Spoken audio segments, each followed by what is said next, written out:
Hello and welcome back to my channel. আশা করি সবাই ভালো আছো, সুস্থ আছো আর আনন্দে আছো। তো আজকে আমি ক্লাস 12-এর শক্তি চট্টোপাধ্যায়ের লেখা আমি দেখি কবিতাটা আলোচনা করব আর কোয়েশ্চেন আনসার লিখিয়ে দেবো। আজকে পার্ট 1 কবিতাটা আলোচনা হবে আর কোয়েশ্চেন আনসার লেখানো শুরু হয়ে যাবে, আর সেকেন্ড দুটো পার্টে এটা শেষ হয়ে যাবে। ছোট কবিতা, কোয়েশ্চেন আনসারও খুব কম। তো প্রথমে শুরু করা যাক। আমি দেখি শক্তি চট্টোপাধ্যায়। একটু প্রেক্ষাপটটা বলে রাখি, এই কবিতায় আমরা দেখব কবির সেই শহরের নাগরিক জীবনের যে ভয়াবহতা, আগের দিন যেটা আমরা পড়লাম মহুয়ার দেশ, সেখানেও দেখব আমরা নগর জীবনের ভয়াবহতায় কবি সমর সেন একটা প্রকৃতির সব মধ্যে আশ্রয় খুঁজেছেন। এখানেও শক্তি চট্টোপাধ্যায় সেই নগর জীবনের ভয়াবহতা থেকে মুক্তির জন্য গাছ লাগাতে বলেছেন। এটাই তো দুটো মোটামুটি এক, প্রেক্ষিতটা এক, বলার ধরন কবিতা অবশ্যই আলাদা। ওখানে একটা পুরো মহুয়ার দেশের কল্পনা করেছেন, এখানে কবি স্পষ্টতই গাছ লাগাতে বলেছেন। চলো শুরু করা যাক। আমি দেখি শক্তি চট্টোপাধ্যায়ের লেখা। গাছগুলো তুলে আনো, বাগানে বসাও, আমার দরকার শুধু গাছ দেখা, গাছ দেখে যাওয়া, গাছের সবুজটুকু শরীরে দরকার, আরোগ্যের জন্য ওই সবুজের ভীষণ দরকার। বহুদিন জঙ্গলে কাটেনি দিন, বহুদিন জঙ্গলে যায়নি, বহুদিন শহরেই আছি, শহরের অসুখ হাঁ করে কেবল সবুজ খায়, সবুজের অনটন ঘটে। তাই বলি গাছ তুলে আনো, বাগানে বসাও, আমি দেখি, চোখ তো সবুজ চাই, দেহ চাই সবুজ বাগান, গাছ আনো বাগানে বসাও, আমি দেখি। তা একটা মনে হচ্ছে শহর জীবন এবং কংক্রিটের জঙ্গলে কবির প্রাণ মন হাঁপিয়ে উঠেছে। তিনি খুব কঠিনভাবে বলছেন সবাইকে, একটা আকুতি করছেন যে গাছ তুলে আনো, বাগানে বসাও, আমি দেখতে চাই। গাছ দেখার জন্য, চারিদিক গাছে ভরে গেছে দেখার জন্য কবির হাপুস নয়নে অপেক্ষা করছেন। তো সেই জন্য আরেকটু বলছে চোখের এই যে এখানে একটা লাইন বলেছে না,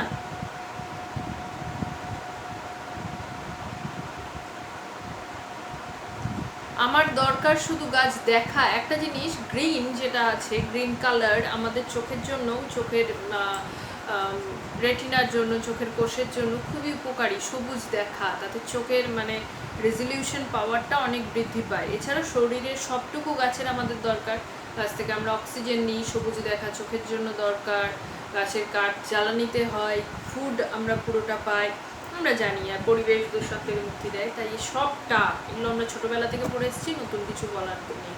তাই গাছের সবটাই আমাদের দরকার, কবি এটাই এখানে আরেকবার বলতে চেয়েছেন। ঠিক আছে, তো চলো শক্তি চট্টোপাধ্যায় এবার কোয়েশ্চেন আনসার লেখা শুরু করো। ফার্স্ট, যেটা আমি প্রত্যেকবার বলি আজও বলবো, চেষ্টা করো নিজের কোয়েশ্চেনের আনসার যেগুলো আমি বলছি একটু লিখে নেওয়া, তারপর নিজেদের লেখাটা দেখে মুখস্থ করা। আর সব কিছু মুখস্থ করার দরকার পড়বে না, যেটা বলছি সময় খুব কম। আর দেখবে একই কথা একটু ঘুরিয়ে জাস্ট বলার, কোয়েশ্চেন আলাদা হলে বলার ধরনটা পাল্টে যাবে। তাই সবগুলোকে লাইন বাই লাইন মুখস্থ করার দরকার পড়বে না। যেটা করবে প্রত্যেকটাকে খুব ভালোভাবে 5-6 বার রিডিং করে নেবে, আরামসে লিখতে পারবে। ইনফরমেশনগুলো অবশ্যই মুখস্থ করতে হবে, যেমন কবিতার নাম, কবির নাম, উৎস কোথা থেকে দিয়েছি, এগুলো। কিন্তু আনসারগুলো আমার সামগ্রিকভাবে মনে হয় না দরকার হবে। তো চলো আমি দেখি কবিতাটির উৎস কী বা কোথা থেকে কবিতাটি নেওয়া হয়েছে।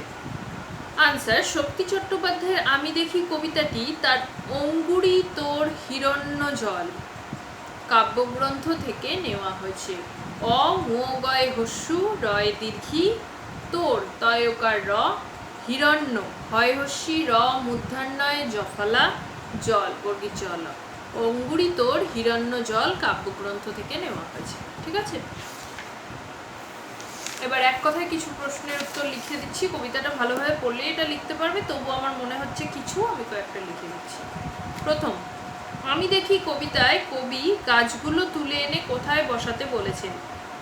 আনসার, আমি দেখি কবিতায় কবি শক্তি চট্টোপাধ্যায় গাছগুলো তুলে এনে বাগানে বসাতে বলেছেন।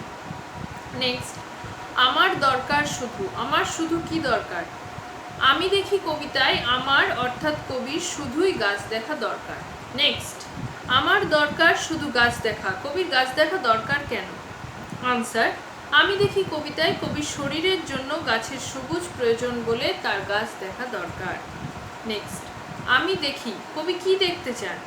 আনসার, আমি দেখি কবিতায় কবি শুধু সবুজ গাছ দেখতে চান। নেক্সট, গাছের সবুজটুকু শরীরে দরকার, বলা হয়েছে কেন? আনসার, কবি শক্তি চট্টোপাধ্যায় তার আমি দেখি কবিতায় বলেছেন শারীরিক ও মানসিক আরোগ্যের জন্য গাছের সবুজটুকু শরীরে অত্যন্ত দরকার।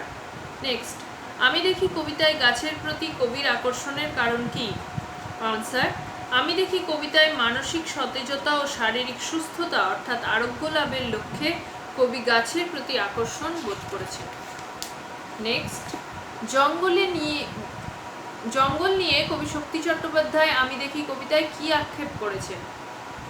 আনসার, কবি শক্তি চট্টোপাধ্যায় আমি দেখি কবিতায় বহুদিন জঙ্গলে যাওয়া বা জঙ্গলে দিন কাটানো হয়নি এই আক্ষেপ জানিয়েছে। নেক্সট, বহুদিন জঙ্গলে কাটেনি দিন এ কথার অর্থ কি? আমি দেখি কবিতায় বহুদিন জঙ্গলে কাটেনি দিন এ কথার মাধ্যমে কবি সবুজের সঙ্গে তার দীর্ঘকালীন বিচ্ছেদের কথা বুঝিয়েছে। বহুদিন জঙ্গলে যায়নি, জঙ্গলে না যাওয়ার ফলে কি হয়েছে দেখেছো? একটা লাইনকে নিয়ে 3-4 রকমের কোশ্চেন আছে। আনসার, কবি শক্তি চট্টোপাধ্যায়ের আমি দেখি কবিতায় বহুদিন জঙ্গলে না যাওয়ার ফল হিসাবে কবি নাগরিক আগ্রাসন ও সবুজের হত্যালীলা দেখে চলেছে। নেক্সট, আমি দেখি কবিতায় কোন জীবনের প্রতি কবির অনাস্থা প্রকাশ পেয়েছে? আনসার, আমি দেখি কবিতায় নগর জীবনের প্রতি কবির অনাস্থা প্রকাশ পেয়েছে। নেক্সট, আমি দেখি কবিতায় কবির যে বিশেষ মানসিকতার প্রকাশ ঘটেছে তা এক কথায় লেখো। আনসার, আমি দেখি কবিতাটিতে নগর জীবনের প্রতি কবির বিতৃষ্ণা এবং তার প্রকৃতির সান্নিধ্য লাভের আকাঙ্ক্ষায় প্রকাশিত হয়েছে। নেক্সট, শহরের অসুখ হাঁ করে, শহরের অসুখ হাঁ করে কি খায়?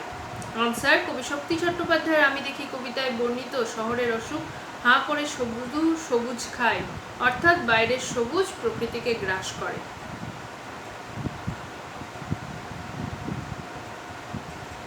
নেক্সট, কেবল সবুজ খায় একথা বলার কারণ কি? অথবা কেবল সবুজ খায় কথাটির মধ্যে দিয়ে কবি কি বোঝাতে চেয়েছেন? আনসার, নগর সভ্যতার বিকাশে শহর জীবন থেকে গাছ অর্থাৎ সবুজ হারিয়ে যাচ্ছে বলে কবি আলোচ্য কথাটি বলেছেন। নেক্সট, সবুজের অনটন ঘটে কোথায়, কি কারণে সবুজের অনটন ঘটে?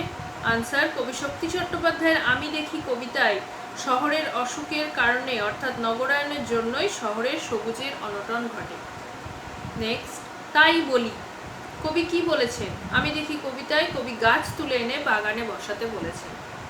নেক্সট, গাছ তুলে আনো কে কাকে কথা বলেছেন? আমি দেখি কবিতায় কবি শক্তি চট্টোপাধ্যায় পাঠক বা সাধারণ মানুষের উদ্দেশ্যে কথা বলেছেন। নেক্সট, গাছগুলো তুলে আনো, গাছগুলো তুলে আনার কথা বলা হয়েছে কেন? অথবা গাছগুলো তুলে আনো কেন এই আহ্বান?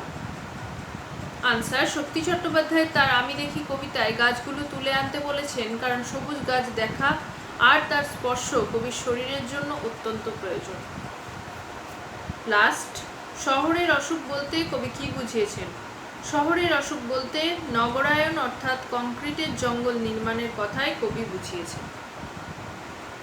আচ্ছা, কয়েকটা শর্ট মানে আমি ওয়ার্ড বলছি যেগুলোর ওয়ার্ড মিনিংগুলো আমার মনে হচ্ছে একটু লিখে নাও। আরোগ্য, রোগ মুক্তি, ভীষণ, খুব, অনটন, অভাব। আরগুলো খুব সাধারণ কথা, এগুলো মনে হলো তাই দিলাম। ঠিক আছে, নেক্সট কোয়েশ্চেন লেখো। আমি দেখি কবিতাটির সারসংক্ষেপ বা বিষয়বস্তু আলোচনা করো। শক্তি চট্টোপাধ্যায় রচিত অঙ্গুরিতর হিরণ্যজল কাব্যগ্রন্থ থেকে নেওয়া আমি দেখি কবিতায় কবির সবুজের প্রতি আকাঙ্ক্ষা প্রকাশিত হয়েছে। ইট কাঠের জঙ্গলে ভরা শহুরে জীবনে সবুজের যে অস্তিত্ব সংকট দেখা দিয়েছে সেই প্রসঙ্গই ঘুরে ফিরে এসেছে কবিতাটিতে। কবিতার বাগানে গাছ বসাতে বলেছেন কারণ আরোগ্যের জন্য সবুজ খুব প্রয়োজন। কবি তাই শুধুই গাছ দেখতে চেয়েছেন। বহুদিন জঙ্গলে সময় কাটানো হয়নি তার, অর্থাৎ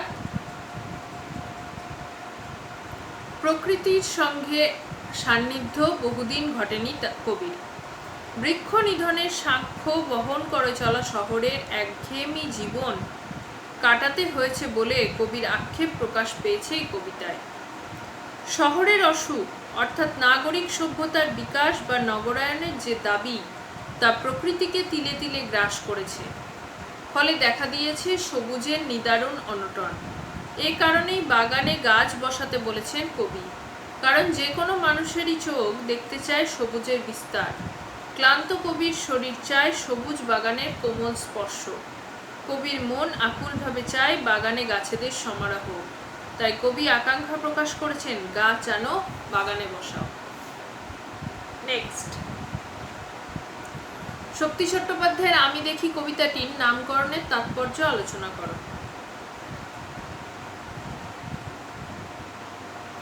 ব্যক্তিগত ভালো লাগার উপর নির্ভর করে শক্তি চট্টোপাধ্যায় তার কবিতাটির নামকরণ করেছেন আমি দেখি। ইটকাঠ পাথরের জঙ্গলে ভরা নগর জীবনের ক্লান্তি আর একঘেয়েমি থেকে মুক্তি পাওয়ার জন্য কবি চেয়েছেন শহরের বাগানে গাছ বসানো হোক।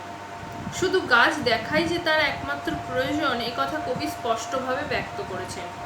শহরের অসুখ অর্থাৎ নগরায়নের সর্বগ্রাসী ক্ষুধা থেকে আরোগ্য লাভের জন্য সবুজ প্রকৃতির সান্নিধ্য চেয়েছেন কবি। সবুজের স্পর্শে একমাত্র সেই অসুখ থেকে মুক্তি পাওয়া সম্ভব বলে কবি মনে করেছেন। গাছের সবটুকু যে তার শরীরে দরকার তা বলতে কবি দ্বিধা করেননি। বহুদিন জঙ্গলে না যাওয়া এবং শহরে থাকার ফলে কবি দেখেছেন নগর সভ্যতা কিভাবে একটু একটু করে সবুজকে গ্রাস করে ফেলেছে। এই কারণেই গাছ তুলে এনে বাগানে বসাতে বলেছেন কবি। কবির চোখ সবুজের সন্ধান করে, দেহ সবুজ বাগানে স্পর্শ খোঁজে। সবুজের সেই সমারোহের দিকে তাকিয়ে থাকার আকাঙ্ক্ষাই এই কবিতার মূল সুর হয়ে উঠেছে। তাই বলা যায় কবিতাটির নাম আমি দেখি সার্থক এবং সঙ্গত হয়েছে। ঠিক আছে, আজকে এই পর্যন্তই থাক। আর কয়েকটা বড় প্রশ্ন লিখে দেবো, এখান থেকে খুব বেশি হবে না, মোস্ট প্রবাবলি 6টা থেকে 7টা বড় প্রশ্ন লিখে দেবো নেক্সট ভিডিওতে। ভালো থেকো আর মন দিয়ে পড়াশোনা করো। সময় কম, পড়াশোনার দিকে সময়টা একটু বেশি দিতে হবে, জানোই। টেনশনের কিছু ব্যাপার নেই, সবটাই একটু মাথাটা হালকা রেখে পড়ে নাও, হয়ে যাবে। আর যদি আমার ভিডিওগুলো ভালো লাগে তাহলে অবশ্যই আমার চ্যানেলটা লাইক করো, শেয়ার করো, সাবস্ক্রাইব করো। ভালো থেকো, টাটা।